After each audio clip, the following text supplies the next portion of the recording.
It is a well-known fact that dog is man's best friend. You've heard that phrase at least once in your life. Dogs are everywhere. In our houses, in our parks, in our woods, and even on our screens. Dogs have taken popular culture by storm. I'm sure you can think of at least 5 dog characters off the top of your head. From Scooby-Doo to Snoopy to Pluto and many others. We as humans are obsessed with dogs. Everyone has their own personal experience with dogs, but no matter the experience, they're still man's best friend.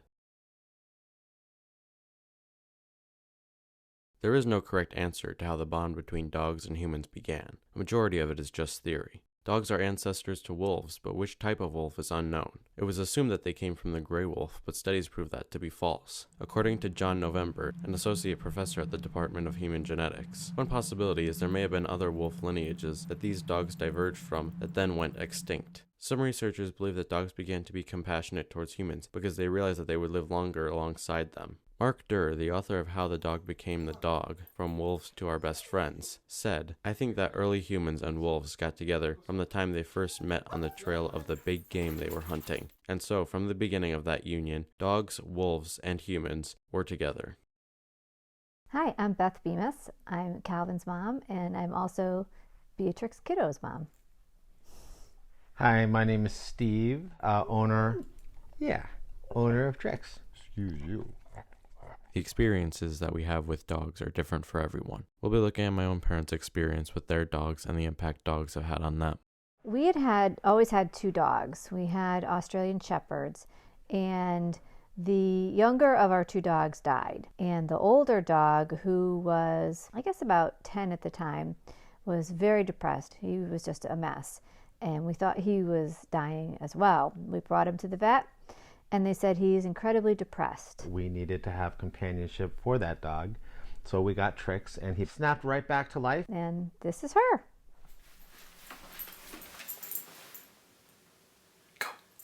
Go. I'll always say that she's the best dog I've ever had because she's zero problems, zero trouble. She never runs away. She's great with kids.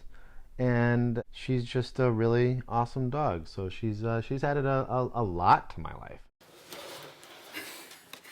Are you filming? Yeah. We had our first dog when we first got married.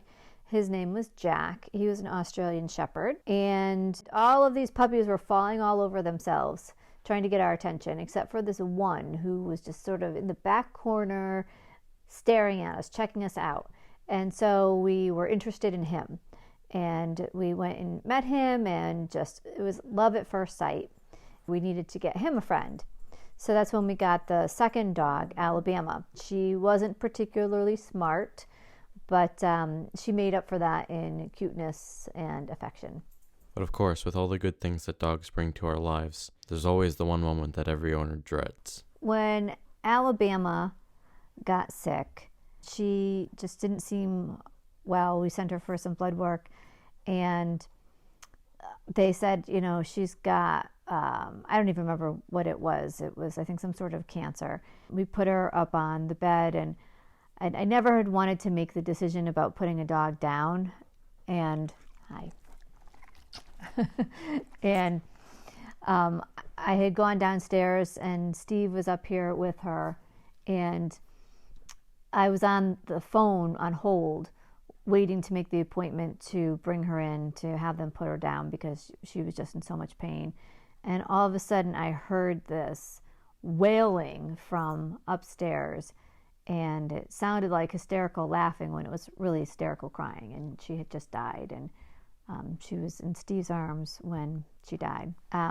With Jack, one day we're like, oh, he doesn't seem to be eating as much, and breathing was really sort of labored, and he had sort of a glazed look in his eyes. And then he let out the smelliest, loudest fart, and then he just died.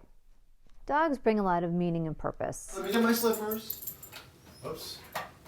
Having a dog is sort of a perfect example of what you put into it is what you get out. It's not only her, but other dogs that I've always had in my life, especially when I was younger, which was, I'm a generally introverted person and just have always enjoyed the company of, I've always had dogs and always just enjoyed being with the dog, walking through the woods by myself. But it was always nice to have the dog as companionship. Dogs just seem to get us, and we get the dogs, and that's just through, millions, hundreds of millions of years of domestication. I think a lot of it is just really history and time and genetics and growing together and being constant companions. Even though we may not know exactly how dogs and humans came together, it cannot be denied that the bond we experience with them is still strong today. Every day we take care of these animals, and yet somehow they also take care of us. Chicks is a lot to live up to.